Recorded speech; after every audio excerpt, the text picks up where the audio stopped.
তো আজকে আমাদের 2026 সালের পশ্চিমবঙ্গ গ্রাম পঞ্চায়েত নিয়োগ পরীক্ষার জেনারেল নলেজ অর্থাৎ জিকের 4 নম্বর ক্লাস। আজকের এই ক্লাসে আমরা জিকে থেকে খুবই গুরুত্বপূর্ণ 20টা প্রশ্ন এমসিকিউ প্রশ্ন আলোচনা করব এবং প্রত্যেকটা প্রশ্ন উত্তরের সাথে কিন্তু প্রচুর এক্সট্রা তথ্য থাকবে। যার মাধ্যমে আমাদের জিকেটা সম্পূর্ণ একটা ওভারঅল প্র্যাকটিস রিভিশন হয়ে যাবে। পরিষ্কার? তো যারা ক্লাসে নতুন তাদের বলব তোমরা কিন্তু আমার আগের ক্লাসগুলো দেখে আসো, তাহলে বুঝতে পারবে যে ক্লাসগুলো কেমনভাবে আমরা করাই। পরিষ্কার? আর যারা তো রেগুলার করো তারা তো জানোই। এবং আজকের এই ক্লাসের পিডিএফটা সম্পূর্ণ বিনামূল্যে পাবে। তবে পিডিএফটা কী করে পাবে তার জন্য সম্পূর্ণ ক্লাসটা করো, তাহলেই জানতে পারবে। আর যারা নতুন আছো, নতুন ক্লাস দেখছো, তারা কিন্তু অবশ্যই সাবস্ক্রাইব করে রাখো এইরকম ক্লাসের জন্য। পরিষ্কার? তো আমাদের এই ক্লাসগুলো কন্টিনিউ থাকবে এবং পাশাপাশি আমরা পার্টিকুলার কিছু টপিক থাকে যেখান থেকে প্রশ্ন দেয়, মানে যে কোনো পরীক্ষায় প্রশ্ন দেয়, সেই সমস্ত টপিকগুলোও কিন্তু আমরা আলাদা করে ক্লাস করিয়ে সেগুলোকে শেষ করব। পরিষ্কার? তার জন্য বলবো অবশ্যই কিন্তু তোমরা চ্যানেলের সাথে জুড়ে থেকো, তাহলেই বুঝতে পারবে।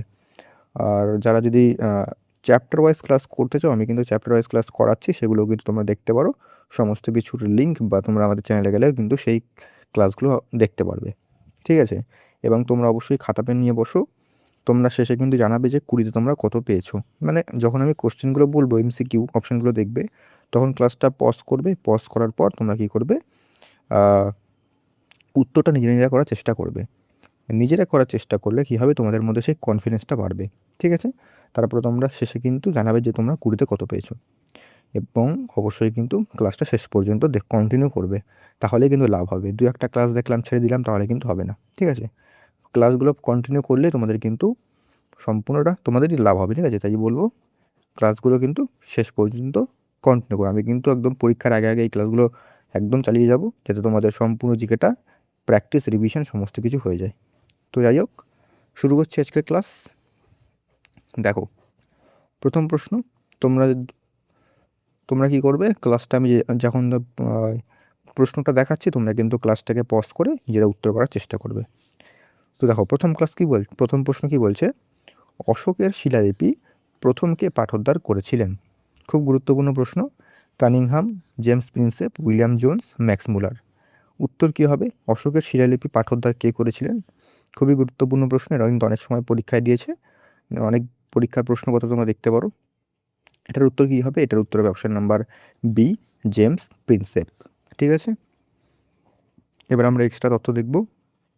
দেখো, প্রথমে হচ্ছে কত সালে এটা পরীক্ষায় দেয়, সেটা হচ্ছে 1837 সালে তিনি কিন্তু পাঠোদ্ধার করেছিলেন। এই সালটা কিন্তু খুব গুরুত্বপূর্ণ, সালটা মাঝে মাঝে পরীক্ষায় দেয়। এবার হচ্ছে অশোকের যে শিলালিপিগুলো ছিল সেগুলোর ভাষা কী ছিল, সেটা কিন্তু দেয় পরীক্ষায়। ব্রাহ্মীয় খরষ্টি লিপিতে এবং মূলত প্রাকৃত ভাষায় রচিত হয়েছিল। এই যে লিপি এবং কোন ভাষা, এগুলো কিন্তু পরীক্ষায় দেয়, এগুলো কিন্তু অবশ্যই মাথায় রাখবে। উপাধি, শিলালিপিতে অশোক নিজেকে দেবানাম প্রিয়দর্শী বা দেবতাদের প্রিয় সুদর্শন রাজা নামে অভিহিত করেছেন। এগুলো কিন্তু পরীক্ষায় দেয় যে দেবনাম প্রিয়দর্শী নামে কে পরিচিত। ঠিক আছে? তো এই প্রত্যেকটা লাইন কিন্তু গুরুত্বপূর্ণ। প্রত্যেকটা লাইন তোমরা যদি খাতায় নোট করো, তাহলে কিন্তু আরও তোমাদের বেশি সুবিধা হবে। তারপরে দেখো, আলেকজান্ডার কানিংহামকে ভারতের প্রত্নতাত্ত্বিক সমীক্ষার জন্য বা father of archaeological survey of India বলা হয়। খুব গুরুত্বপূর্ণ প্রশ্ন। উইলিয়াম জোন্স, তিনি 1784 সালে কলকাতায় এশিয়াটিক সোসাইটি প্রতিষ্ঠা করেছিলেন। ঠিক আছে? তো দেখলে যে 4টে পয়েন্ট বললাম, 4টে পয়েন্টই কিন্তু গুরুত্বপূর্ণ। এখান থেকে প্রশ্ন কিন্তু বিভিন্ন পরীক্ষায় দিয়েছে এবং পরবর্তীকালে দিতে পারে। ঠিক আছে? নেক্সট প্রশ্ন কী বলছে দেখো। দেখো, এই যে ক্লাসগুলো করছো না, এগুলো পঞ্চায়েতের জন্য তো গুরুত্বপূর্ণই, তার পাশাপাশি পশ্চিমবঙ্গে তোমরা জানোই যে আপকামিং কিন্তু অনেক ভ্যাকান্সি আসতে চলেছে। তো প্রত্যেকটা পরীক্ষার জন্য কিন্তু সেশনগুলো কাজে আসবে। ঠিক আছে? দেখো, কোন কাল্পনিক রেখা ভারতকে প্রায় 2টি সমান ভাগে ভাগ করেছে? কর্কট ক্রান্তি রেখা, মকর ক্রান্তি রেখা, নিরক্ষরেখা, মূল মধ্যরেখা। এটার উত্তর কী হবে বলো? যারা আমার আগের ক্লাসগুলো দেখেছো তারা কিন্তু উত্তরটা করতে পারবে, এই প্রশ্নটার উত্তর করতে পারবে। এটার উত্তর কী হবে? এটার উত্তর হবে অপশন নম্বর এ, কর্কট ক্রান্তি রেখা। দেখো এবার, কর্কট ক্রান্তি রেখা বা ট্রপিক অফ ক্যান্সার, কর্কট ক্রান্তি রেখার মান কত? কর্কট ক্রান্তি রেখার মান হচ্ছে 23.5 ডিগ্রি। এখানে ডিগ্রি হবে, ঠিক আছে? এখানে এই জায়গাটা লেখা যাচ্ছিল না, যেভাবে লিখেছি 23.5 ডিগ্রি উত্তর অক্ষাংশ এবং ভারতের 8টি রাজ্যের ওপর দিয়ে গেছে। আমি প্রথম যে ক্লাসটা ছিল, এক সেকেন্ড, প্রথম ক্লাসে কিন্তু আমি একটা জায়গায় একটু ভুল বলেছিলাম। সে 8টা রাজ্য যখন বলেছিল, আমি তখন একটা জায়গায় ভুল বলেছিলাম, সেটা আমি বলছি। কোন কোন রাজ্যের উপর থেকে গেছে? গুজরাট, রাজস্থান, মধ্যপ্রদেশ, ছত্তিশগড়, ঝাড়খণ্ড। আমি ঝাড়খণ্ডের জায়গায় উড়িষ্যা বলেছিলাম ভুল করে, তো ওটা কিন্তু ঝাড়খণ্ড হবে, যদিও আমি পিন কমেন্ট আমি লিখে দিয়েছিলাম পিন কমেন্টে। তারপরে পশ্চিমবঙ্গ, ত্রিপুরা, মিজোরাম, এই কটা রাজ্যের উপর থেকে কিন্তু কর্কট ক্রান্তি রেখা গেছে। তো এই রাজ্যগুলোর নাম কিন্তু মাথায় রাখতে হবে। পরীক্ষায় কীভাবে দেবে? পরীক্ষায় দেবে ধরো 3টে এখান থেকে রাজ্য দেবে এবং একটা অন্য রাজ্য দেবে যার উপর থেকে যায়নি। তো পরীক্ষায় দেবে যে কোন রাজ্যের ওপর থেকে যায়নি। তো এগুলো কিন্তু অবশ্যই তোমাদের মাথায় রাখতে হবে। ভারতের ম্যাপটা একটুখানি মাথায় রাখলে তোমরা বুঝতে পারবে যে এভাবে গেছে। তো এখানে দেখো এখানে হচ্ছে গুজরাট, তারপর রাজস্থান, মধ্যপ্রদেশ, ছত্তিশগড়, ঝাড়খণ্ড, পশ্চিমবঙ্গ, ত্রিপুরা, মিজোরাম। তো এভাবেই কিন্তু তোমরা মাথায় রাখতে পারবে। কর্কট ক্রান্তি রেখা পশ্চিমবঙ্গের কটা জেলার উপর থেকে গেছে? 5টা জেলার উপর থেকে গেছে। কী কী? পুরুলিয়া, বাঁকুড়া, পূর্ব বর্ধমান, পশ্চিম বর্ধমান এবং নদিয়া। এগুলো কিন্তু মাথায় রাখবে।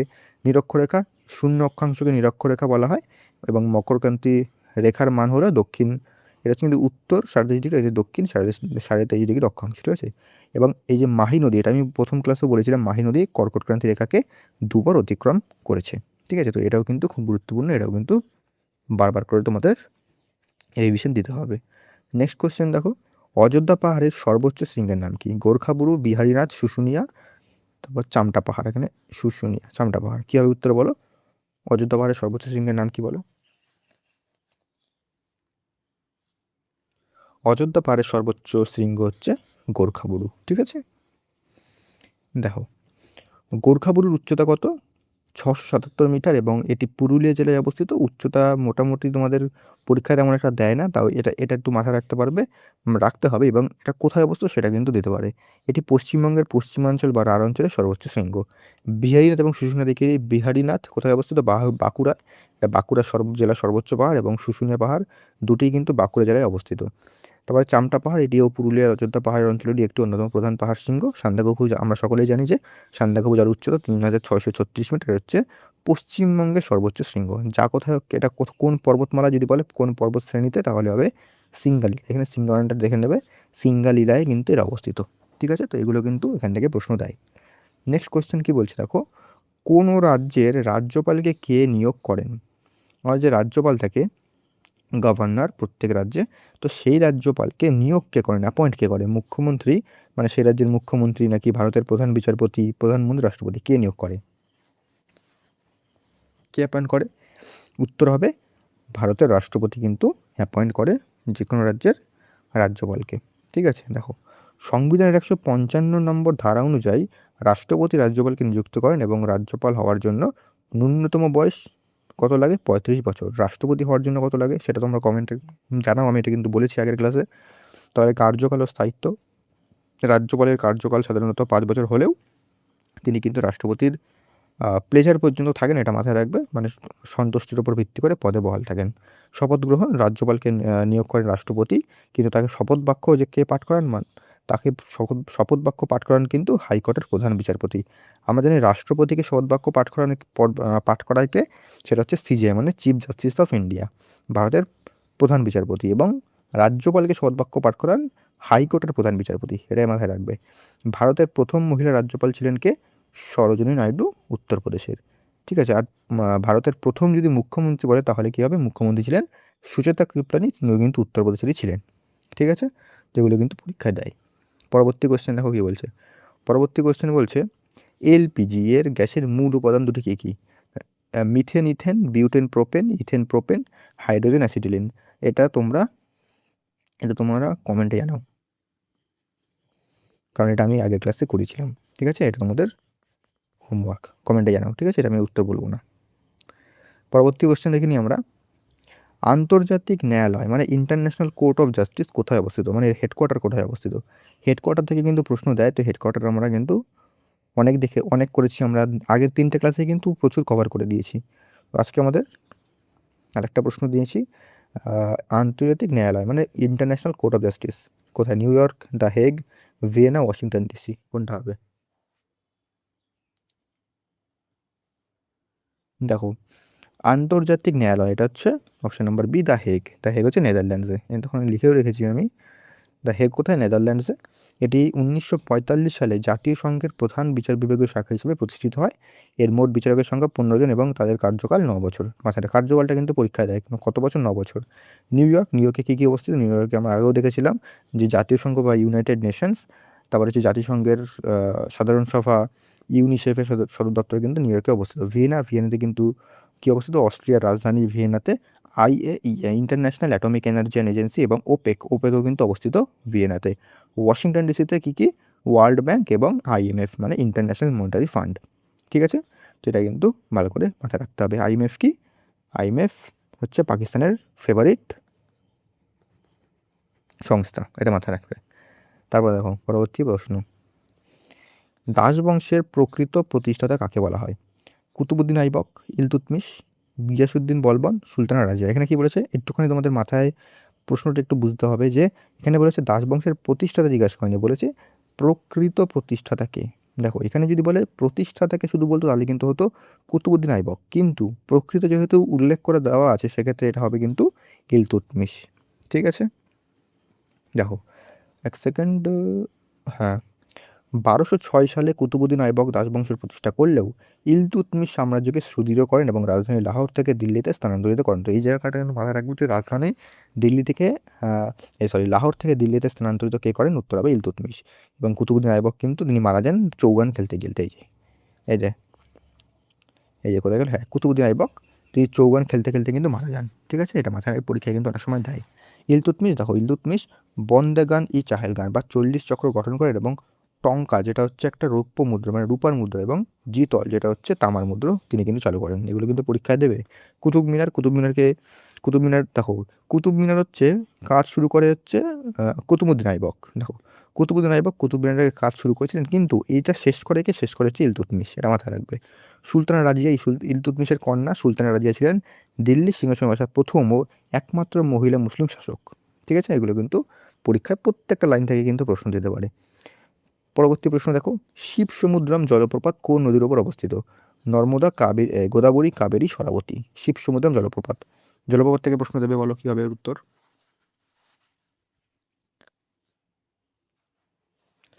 শিবসমুদ্রম জলপ্রপাত অবস্থিত কিন্তু অপশন নাম্বার সি, কাবেরী নদীর ওপর। তারপর দেখো শিবসমুদ্রম জলপ্রপাতটি কর্ণাটক রাজ্যে অবস্থিত। 1902 সালে এই জলপ্রপাতে ভারতের প্রথম প্রধান জলবিদ্যুৎ কেন্দ্রটি গড়ে উঠেছিল। নেক্সট, দক্ষিণ ভারতের গঙ্গা। কাবেরী নদীকে পবিত্রতার দিক থেকে দক্ষিণ ভারতের গঙ্গা বলা হয়, অন্যদিকে দৈর্ঘ্যের দিক থেকে ওদেরকে বলা হয় বৃদ্ধ গঙ্গা বা দক্ষিণ গঙ্গা। ঠিক আছে, এগুলো মাথায় রাখবে। দক্ষিণ ভারতের গঙ্গা কিন্তু কাবেরী, দক্ষিণ গঙ্গা হচ্ছে গোদাবরী, এটা মাথায় রাখবে। নর্মদা নদীর ওপর মধ্যপ্রদেশের জব্বলপুর বিখ্যাত ধুয়াধার জলপ্রপাত কোথায় অবস্থিত? নর্মদা নদীর ওপর। এবং সর্দার সরোবর বাঁধও কিন্তু নর্মদা নদীর উপর অবস্থিত, এগুলো মাথায় রাখবে। জলপ্রপাত সরাবতী নদীর ওপর কর্ণাটকের বিখ্যাত যোগ জলপ্রপাত অবস্থিত, বা যোগ জলপ্রপাতের কিন্তু অনেকগুলো নাম আছে, একটা হচ্ছে যোগ বা গোরসোপ্পা বা মহাত্মা গান্ধী। যাই হোক কিন্তু একটাই জলপ্রপাত, যোগের একই নাম, যোগ বা গোরসোপ্পা বা মহাত্মা গান্ধী। ঠিক আছে, এটা কোথায় অবস্থিত? কর্ণাটকে। এবং কোন নদীর ওপর? এটা হচ্ছে সরাবতী নদীর ওপর। তো এগুলো কিন্তু মাথায় রাখবে। নেক্সট প্রশ্ন দেখো, নেক্সট প্রশ্ন কি বলছে, পশ্চিমবঙ্গের দীর্ঘতম সেতু কোনটা? হাওড়া ব্রিজ, জয় সেতু, ফারাক্কা ব্যারেজ, বিদ্যাসাগর সেতু। পশ্চিমবঙ্গের দীর্ঘতম সেতু বলো কি হবে?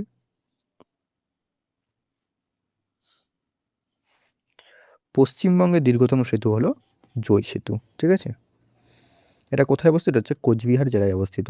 জয় সেতুটি তিস্তা নদীর ওপর নির্মিত, এটা মাথায় রাখবে যে কোন নদীর ওপরে, এবং এটির দৈর্ঘ্য প্রায় 2.7 কিলোমিটার। এটি 2021 সালে উদ্বোধন করা হয়। হাওড়া ব্রিজ, এর পোশাকের নাম কিন্তু রবীন্দ্র সেতু। এটি হুগলি নদীর ওপর নির্মিত, এটি বিখ্যাত ক্যান্টিলেভার সেতু, যা 1943 সালে জনসাধারণের জন্য খোলা হয়। মাথায় রাখবে, খুব গুরুত্বপূর্ণ। বিদ্যাসাগর সেতু, এটি দ্বিতীয় হুগলি সেতু নামে পরিচিত। এটি ভারতের দীর্ঘতম কেবল স্টেড বা দড়ি টানা সেতু। ঠিক আছে, ফারাক্কা ব্যারেজ, যেটি গঙ্গা নদীর ওপর অবস্থিত, এটা কোথায়? মুর্শিদাবাদ জেলায় অবস্থিত। এগুলো কিন্তু মাথায় রাখতে হবে। নেক্সট কোশ্চেন কি বলছে? নেক্সট কোশ্চেন বলছে, ভারতের সংবিধানের প্রস্তাবনা বা প্রিয়াম্বেল প্রথম কোন দেশের সংবিধান থেকে অনুপ্রাণিত হয়েছিল? মানে কোন দেশের থেকে আর কি নেওয়া হয়েছে ভারতের প্রিয়াম্বেলের যে ধারণাটা সেটা বলো। প্রিয়াম্বেল আমরা সকলে জানি, আমরা যখন যে কোনো সরকারি স্কুলের বই দেখতে পারো সেখানে কিন্তু প্রথম একটা প্রস্তাবনা থাকে। ঠিক আছে, আমরা ভারতের জনগণ এটা দিয়ে শুরু হয়, ওটা হচ্ছে প্রিয়াম্বেল। তো ওই যে ধারণাটা, এটা কোন দেশের সংবিধান থেকে নেওয়া হয়েছে? কী হবে এটার উত্তর? এটার উত্তর হবে আমেরিকা বা USA। ঠিক আছে, দেখো, প্রস্তাবনা ধারণাটি আমেরিকা সংবিধান থেকে নেওয়া হয়েছে, কিন্তু এর ভাষাটা কোথা থেকে নেওয়া হয়েছে? ভাষা ধারণা আছে অস্ট্রেলিয়া থেকে। Jawaharlal Nehru objective resolution pass করেছিলেন কত সালে? 13ই ডিসেম্বর 1946। এই যে একটা অবজেক্টিভ রেজলিউশন, উদ্দেশ্যমূলক প্রস্তাব তিনি গণপরিষদে পেশ করেছিলেন, এই যে অবজেক্টিভ রেজলিউশন, এটারই কিন্তু বর্তমান রূপ হচ্ছে প্রস্তাবনা। ব্যাস, এটা মাথায় রাখতে হবে, আর কিছু মাথায় রাখতে হবে না। ভারতের প্রস্তাবনাটি কিন্তু এখনও পর্যন্ত শুধুমাত্র একবারই সংশোধন করা হয়েছিল। কবে? সেটা হচ্ছে 1976 সালের 42তম সংবিধান সংশোধনীর মাধ্যমে, যার মাধ্যমে 3টে শব্দ অ্যাড করা হয়। কী কী? সমাজতান্ত্রিক, ধর্মনিরপেক্ষ এবং সংহতি, মানে সোশ্যালিস্ট, সেকুলার, ইন্টিগ্রিটি। এই 3টে কিন্তু শব্দ অ্যাড করা হয়। 3টে শব্দ কিন্তু বারবার করে আমাদের মাথায় ভালো করে পড়তে হবে। এই 3টে শব্দ খুব গুরুত্বপূর্ণ।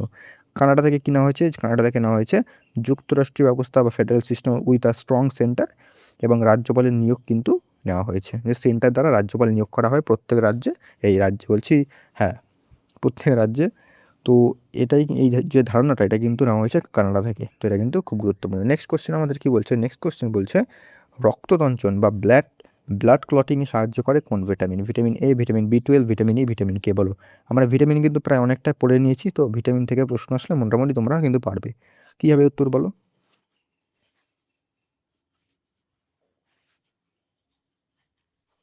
ব্লাড ক্লটিংয়ে সাহায্য করে কোন ভিটামিন? ব্লাড ক্লটিংয়ে সাহায্য করে কিন্তু option number D, vitamin K. দেখো, ভিটামিন কে প্রথ্রম্বিন গঠন, ভিটামিন কে যকৃতে রক্তজমাট বাঁধার প্রধান উপাদান, প্রথ্রম্বিন তৈরিতে সাহায্য করে, এবং এর অভাবে হেমারেজ বা রক্তক্ষরণ রোগ হয়। ঠিক আছে, এটা কিন্তু মাথায় রাখবে, খুব গুরুত্বপূর্ণ।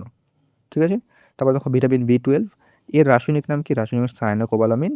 এই ভিটামিনে কোবাল্ট ধাতু থাকে, এবং এর অভাবে অ্যানিমিয়া বা রক্তাল্পতা রোগ দেখা যায়। ভিটামিন ই এর রাসায়নিক নাম হচ্ছে টোকোফেরল, এবং একে অ্যান্টি স্টেরিলিটি ভিটামিন বলা হয়, কারণ এর অভাবে বন্ধ্যাত্ব রোগ হতে পারে। তার অণুচক্রিকা, ভিটামিন কে ছাড়াও রক্তর উপাদান অণুচক্রিকা, প্লেটলেট এবং ক্যালসিয়াম আয়ন রক্ত জমাট বাঁধতে মুখ্য ভূমিকা পালন করে। এটা কিন্তু মাথায় রাখতে হবে এই জিনিসগুলো। নেক্সট কোশ্চেন দেখো কি বলছে। নেক্সট কোশ্চেন বলছে কাদম্বরী গ্রন্থের রচয়িতাকে? কলহান, বাণভট্ট, হরিসেন, ভগবতী। কাদম্বরী গ্রন্থের রচয়িতাকে?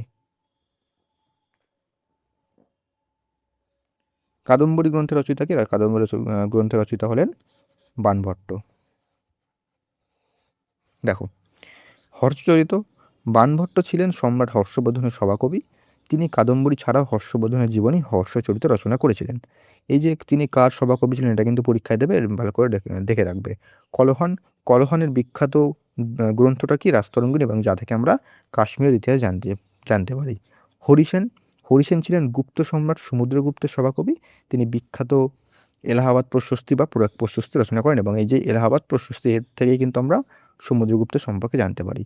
তারপরে স্বয়ং সম্রাট হর্ষবর্ধন কিন্তু তিনটে বই লিখেছিলেন। কী কী? নাটক রচনা করেছিলেন 3টি সংস্কৃত ভাষায়, একটা হচ্ছে রত্নাবলী, একটা প্রিয়দর্শিকা, এবং একটা নাগানন্দ। এই 3টেও কিন্তু গুরুত্বপূর্ণ, একদম বাদ দেবে না। নেক্সট কোশ্চেন আমাদের 13 নম্বর। শিবাজির রাজ্যাভিষেক কোথায় হয়েছিল? রায়গড়, পুনে, সুরাট, কনকন। শিবাজির রাজ্যাভিষেক কোথায় হয় বলো? শিবাজির রাজ্যাভিষেক হয়েছিল option number A, রায়গড়ে।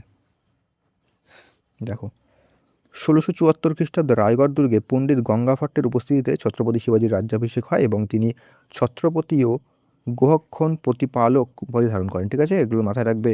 শিবাজির guerrilla যুদ্ধনীতি, guerrilla রণকৌশলের কারণে মুঘল সম্রাট ঔরঙ্গজেব তাকে পার্বত্য মুশিক বা পাহাড়ি ইঁদুর বলে ডাকতেন। এটা কিন্তু খুব গুরুত্বপূর্ণ একটা পয়েন্ট।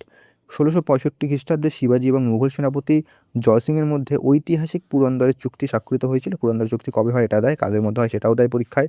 অষ্টপ্রধান, শিবাজির রাজকার্য পরিচালনায় সাহায্যের জন্য 8জন মন্ত্রীর একটি পরিষদ ছিল, যাকে অষ্টপ্রধান বলা হতো। এর প্রধান কে ছিলেন? এর প্রধান ছিল হচ্ছে পেশোয়া। ঠিক আছে,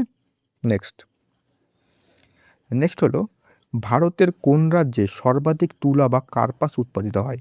মহারাষ্ট্র, গুজরাট, মধ্যপ্রদেশ, অন্ধ্রপ্রদেশ। সর্বাধিক তুলা কোথায় উৎপাদিত হয় বলো? ভারতের সবচেয়ে বেশি তুলা উৎপাদিত হয় গুজরাটে। ওকে, এরপর দেখো গুজরাটে বললাম, এবার দেখো কৃষ্ণ মৃত্তিকা। তুলা চাষের জন্য কিন্তু কৃষ্ণ মৃত্তিকা বা রেগুর মৃত্তিকা সবচেয়ে বেশি উপযোগী। ভারতে এই মাটি ডেক্কান ট্রাপ বা দক্ষিণাত্যের মালভূমি অঞ্চলে বেশি দেখা যায়। তুলা চাষের জন্য দেয় মাঝে মাঝে পরীক্ষায় যে কোন মৃত্তিকা সবচেয়ে বেশি উপযোগী, সেটা হচ্ছে কৃষ্ণ মৃত্তিকা বা রেগুর মৃত্তিকা। তুলা গবেষণাগার কোথায় অবস্থিত? তুলা গবেষণাগার অবস্থিত মহারাষ্ট্রের নাগপুরে। ঠিক আছে। গুজরাটের আহমেদাবাদ শহরকে তুলা ও বস্ত্রশিল্পের প্রাসাদের কারণে ভারতের ম্যানচেস্টার বলা হয়। খুব গুরুত্বপূর্ণ এটা। ভারতের ম্যানচেস্টার আমরা সকলেই জানি, বা অনেকে যারা মোটামুটি পড়াশোনা করে তারা কিন্তু এটা অন্তত জানে যে ভারতের ম্যানচেস্টার আহমেদাবাদকে বলা হয়। তুলা উৎপাদনে গুজরাটের প্রথম হলেও কার্পাস বয়ন বা তুলা কাপড়ের কলের সংখ্যা কিন্তু মহারাষ্ট্র সবচেয়ে বেশি। এটা মাথায় রাখতে হবে। নেক্সট প্রশ্ন, কোচবিহার জেলাটি কত সালে পশ্চিমবঙ্গের অন্তর্ভুক্ত হয়? 1947, 1950, 1956, 1962? বলো।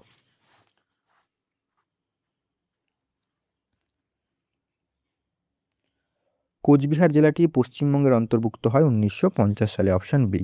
ওকে, দেখো 1950 সালের 1 জানুয়ারি কোচবিহার একটি করদ রাজ্য বা প্রিন্সেল স্টেট ছিল এবং সেখান থেকে কিন্তু পশ্চিমবঙ্গের প্রশাসনিক জেলায় পরিণত হয়। চুক্তি 1949 সালের আগস্ট মাসে কোচবিহার শেষ মহারাজা জগদীপেন্দ্র নারায়ণ ভারত সরকারের সাথে অন্তর্ভুক্ত চুক্তিতে স্বাক্ষর করেছিলেন। এগুলো কিন্তু পরীক্ষায় তেমন একটা দেবে না, জাস্ট সালটা মনে রাখবে, ওটা যেই হবে নামটা যাকে মনে রাখতে পারো। তারপর হচ্ছে ভারতের স্বাধীন হওয়ার পর 1947 সালের 15 আগস্ট পশ্চিমবঙ্গে মাত্র 14টি জেলা নিয়ে গঠিত হয়েছিল। এটা কিন্তু ভালো করে মাথায় রাখতে হবে তোমাদের। তারপর রাজ্য পুনর্গঠন 1956 সালে রাজ্য পুনর্গঠন আইন আসে, তোমরা জানো হয়তো। 1956 সালে রাজ্য পুনর্গঠন আইনের মাধ্যমে বিহারের পূর্ণিয়া জেলার কিছু অংশ পশ্চিমবঙ্গের সাথে যুক্ত হয়ে পুরুলিয়া জেলা গঠিত হয়েছিল। ঠিক আছে, তো এগুলো কিন্তু একটু দেখে রাখবে। নেক্সট প্রশ্ন কি বলছে, ভারতের প্রথম জাতীয় জরুরি অবস্থা বা ন্যাশনাল ইমার্জেন্সি কত সালে জারি হয়েছিল? 1962, 1971, 1975, 1980? কী হবে উত্তর বলো? কবে প্রথম জাতীয় জরুরি অবস্থা জারি হয়েছিল? এটার উত্তর হবে অপশান নাম্বার এ, 1962। 1962তে কী হয়েছিল? ভারত এবং চীন যুদ্ধ হয়েছিল। ভারতে এখনও পর্যন্ত 3বার কিন্তু জাতীয় জরুরি অবস্থা জারি হয়েছে, এবং জাতীয় জরুরি অবস্থা বা ন্যাশনাল ইমার্জেন্সি কত নম্বর ধারায় রয়েছে? এটা হচ্ছে 352 নম্বর ধারায় রয়েছে। কী কী হয়েছিল এখানে? একটা হচ্ছে 1900, এটা হবে না, ঠিক আছে, 1962, 1971, 1975 এই তিনটেও কিন্তু হয়েছিল। ঠিক আছে, এবার দেখো 1971 সালে ভারত পাকিস্তান যুদ্ধের সময় বাংলাদেশের মুক্তিযুদ্ধ যেটা হয়েছিল, দ্বিতীয়বার জাতীয় জরুরি অবস্থা জারি হয় 1971 সালে, কিন্তু সেকেন্ডবার। 1975 সালে তৎকালীন প্রধানমন্ত্রী ইন্দিরা গান্ধীর আমলে অভ্যন্তরীণ অশান্তি মানে ইন্টারনাল ডিস্টারবেন্সের অজুহাতে তৃতীয়বার জরুরি অবস্থা জারি করা হয়েছিল। ঠিক আছে, তারপর দেখো যে জাতীয় জরুরি অবস্থা ধারা, জাতীয় জরুরি অবস্থা সংবিধানের 352 নম্বর ধারায় অবস্থিত, এবং এবং এটা কিন্তু রাষ্ট্রপতির জারি করেন, এটা মাথায় রাখবে। এবং আমাদের জাতীয় জরুরি অবস্থা মানে ইমার্জেন্সি কিন্তু তিন প্রকার হয়, তোমরা 3 প্রকার। একটা হচ্ছে তোমাদের জাতীয় জরুরি অবস্থা যেটা হচ্ছে 352, একটা রাষ্ট্রপতি শাসন 356 ধারাগুলো, আর একটা হচ্ছে তোমাদের ফাইন্যান্সিয়াল এমার্জেন্সি সেটা হচ্ছে 360। আর ফাইন্যান্সিয়াল এমার্জেন্সি কিন্তু এখনও পর্যন্ত একবারও জারি হয়নি, এটা মাথায় রাখবে। যেগুলো আমি আগের ক্লাস আলোচনা করেছি যদিও, সেগুলো কিন্তু দেখবে। এই যে এখানে তো 3টে তারিখ, 1962, 1971, 1975, এটা দেখবে না। ওকে, চলে আসি পরবর্তী কোয়েশ্চেন। দেখো, সিনেমা হলের পর্দায় যে প্রতিবিম্ব তৈরি হয় সেটি কী ধরনের? অসৎবিম্ব, সৎবিম্ব, সমশীর্ষ, কোনোটিই নয়। সিনেমা হলে তৈরি হয় প্রতিবিম্ব হচ্ছে সৎবিম্ব, রিয়েল ইমেজ। ওকে, দেখো যে প্রতিবিম্বকে পর্দায় ফেলা যায় তাকে সৎবিম্ব বলে, যেমন ক্যামেরা বা সিনেমার হলের প্রতিবিম্ব। সৎবিম্ব সবসময় বস্তু সাপেক্ষে উল্টো এবং অবশিষ্ট হয়। যে প্রতিবিম্বকে পর্দায় ফেলা যায় না তাকে অসৎবিম্ব বলে, যেমন আমরা প্রতিদিন সমতল দর্পণে বা আয়নায় আমাদের যে প্রতিবিম্ব দেখি তা হলো অসৎবিম্ব এবং এটি সোজা ও সমশীর্ষ হয়। পার্শ্বীয় পরিবর্তন কি? আয়নার বা সমতল দর্পণে প্রতিবিম্বের পার্শ্বীয় পরিবর্তন ঘটে, অর্থাৎ ডান হাতকে বাঁ হাত মনে হয়। এই কারণে কিন্তু অ্যাম্বুলেন্সের গাড়ি যে আমরা দেখি অ্যাম্বুলেন্স, সেটা কিন্তু উল্টো লেখা থাকে, উল্টো করে লেখা থাকে যাতে আমরা সেটাকে সোজা দেখতে পারি। ঠিক আছে, তো এগুলো কিন্তু মাথায় রাখতে হবে। নেক্সট প্রশ্ন দেখো, কেন্দ্রীয় ধান গবেষণাগার কোথায় অবস্থিত? সিমলা, কটক, পুনে, দেহরাদুন? এটা আগের ক্লাসে আমি কিন্তু মানে এটা আমি এক্সট্রা তথ্য দিয়ে বলেছিলাম, তাই আজকে প্রশ্ন রেখেছি যাতে তোমাদের প্র্যাকটিসটা রিভিশনটা হয়। এটা উত্তর কী হবে? কেন্দ্রীয় ধান গবেষণাগার, এটা হচ্ছে উড়িষ্যার কটকে। তারপর দেখো, সিমলা, হিমাচল প্রদেশের সিমলাতে কেন্দ্রীয় আলু গবেষণাগার বা সেন্ট্রাল পটাটো রিসার্চ ইনস্টিটিউট অবস্থিত। দেহরাদুন, উত্তরাখণ্ডের দেহরাদুনে কেন্দ্রীয় বন গবেষণাগার ফরেস্ট রিসার্চ ইনস্টিটিউট অবস্থিত এবং পেট্রোলিয়াম গবেষণাগার অবস্থিত। দিল্লি, ভারতের কেন্দ্রীয় গবেষণাগার নতুন দিল্লিতে অবস্থিত। কৃষি গবেষণাগার, ভারতের কেন্দ্রীয় কৃষি গবেষণাগার কোথায় অবস্থিত? দিল্লিতে, নতুন দিল্লিতে। আন্তর্জাতিক ধান গবেষণাগার কোথায় অবস্থিত? সেটা হচ্ছে ফিলিপাইন্সের ম্যানিলাতে, এবং এর একটি আঞ্চলিক কেন্দ্র ভারতের বারাণসীতেও কিন্তু খোলা হয়েছে। এগুলো কিন্তু গবেষণা কেন্দ্র থেকে প্রশ্ন দেয়। নেক্সট কোশ্চেন আমাদের সেকেন্ড লাস্ট কোশ্চেন, নিখিল ভারত ট্রেড ইউনিয়ন কংগ্রেস এর প্রথম সভাপতি কে ছিলেন? লালা লাজপত রায়, বাল গঙ্গাধর তিলক, এন এম যোশী সরি, আর দেওয়ান চমন লাল। কি হয় বলো উত্তর? All India trade union Congress এর প্রথম সভাপতি ছিলেন লালা লাজপত রায়। দেখো, প্রতিষ্ঠা কবে হয়? 1920 সালের 31শে অক্টোবর বোম্বাইতে অল ইন্ডিয়া ট্রেড ইউনিয়ন কংগ্রেসের প্রতিষ্ঠিত হয়। লালা লাজপত রায়কে পাঞ্জাবি কেশরী বলা হয় বা লায়ন অফ পাঞ্জাব বলা হতো। তিনি সাইমন কমিশনের বিরুদ্ধে আন্দোলন করার সময় লাঠির আঘাতে মারা যান। এন এম যোশী এই all India trade union Congress প্রতিষ্ঠার পেছনে অন্যতম ভূমিকা ছিল এবং শ্রমিক নেতা নারায়ণ মনোহর যোশী, ঠিক আছে, তার নামে যে পুরো নাম রয়েছে নারায়ণ মনোহর যোশী। লালবাল পাল চরমপন্থী আন্দোলনের তিন প্রধান নেতা ছিলেন লালবাল পাল। তো লাল ছিলেন লালা লাজপত রায়, বাল ছিলেন বাল গঙ্গাধর তিলক এবং বিপিনচন্দ্র পাল। ঠিক আছে, তো এগুলো কিন্তু একটু দেখে রাখবে। নেক্সট আমাদের শেষ প্রশ্ন, লাফিং গ্যাস এর রাসায়নিক নাম কি? Nitrous oxide, nitric oxide, nitrous oxide, nitrogen dioxide এবং নাইট্রোজেন পেন্টাক্সাইড। দেখো এখানে নাইট্রিক, নাইট্রাস, এখানে কিন্তু অনেকে কনফিউজড হয়ে যায়, পরীক্ষার সময় জানা প্রশ্নটা ভুল করতে পারে। এটার উত্তর হবে কিন্তু নাইট্রাস অক্সাইড। ঠিক আছে, নাইট্রিক না। ব্যবহার, নাইট্রাস অক্সাইড মৃদু উত্তেজক এবং বেদনানাশক হওয়ায় চিকিৎসা বিজ্ঞান এবং দাঁতের অস্ত্রোপচারের সময় অ্যানেস্থেসিয়া বা চেতনানাশক হিসাবে কাজ করে। নাইট্রিক অক্সাইড এটি একটি বর্ণহীন গ্যাস বা যা মানবদেহে রক্তনালী প্রসারণে সাহায্য করে। নাইট্রোজেন ডাইঅক্সাইড এটি একটি তামাটে বা বাদামি রঙের ঝাঁঝালো গন্ধযুক্ত গ্যাস যা অম্লবৃষ্টি বা অ্যাসিড বৃষ্টির জন্য আংশিকভাবে দায়ী। আবিষ্কর্তা, 1772 সালে বিজ্ঞানী জোসেফ প্রিস্টলি প্রথম নাইট্রাস অক্সাইড গ্যাস আবিষ্কার করেন। নাইট্রাস অক্সাইড আবিষ্কার করেন জোসেফ প্রিস্টলি। তো এটাও কিন্তু দিতে পারি পরীক্ষায়। তো এই ছিল আমাদের সম্পূর্ণ আজকের ক্লাস। 4 নম্বর ক্লাস আমরা শেষ করলাম। তো এই ক্লাসগুলো কিন্তু কন্টিনিউ বললাম যেমন চলছিল তেমন চলবে, এবং আমাদের যে আমরা বললাম যে গুরুত্বপূর্ণ যে টপিকের ক্লাস সেগুলো কিন্তু আমরা ধীরে ধীরে আস্তে আস্তে দেওয়া শুরু করব। আর যারা কিন্তু আগের 3টে ক্লাস দেখুন সেই 3টে ক্লাস অবশ্যই দেখে আসো। আর আজকের ক্লাসের যে পিডিএফটা কোথায় পাবে? পিডিএফে কিন্তু আমাদের যে টেলিগ্রাম আছে, টেলিগ্রামের লিঙ্ক ডেসক্রিপশনে দিয়ে রেখেছি। সেখান থেকে গেলে তোমরা জয়েন হয়ে সেগুলোকে অ্যাক্সেস করতে পারো ফ্রিতেই, কোনো রকমের টাকা পয়সার কিন্তু ব্যাপার নেই। আর যারা চ্যানেলে নতুন অবশ্যই কিন্তু বলবো তোমাদের একটাই শুধু কাজ, তোমাদের কিছু করতে বলছি না, চ্যানেলটাকে সাবস্ক্রাইব করে রাখো এবং আজকের ক্লাসটা কেমন লাগলো কমেন্ট করে একটা লাইক দিয়ে দিও, তাহলেই কিন্তু হবে, প্যাসার কোনো কাজ নেই। বাকি তোমাদের জন্য কিন্তু আমি এই রকম ক্লাস কিন্তু কন্টিনিউয়াসলি আনতেই থাকবো।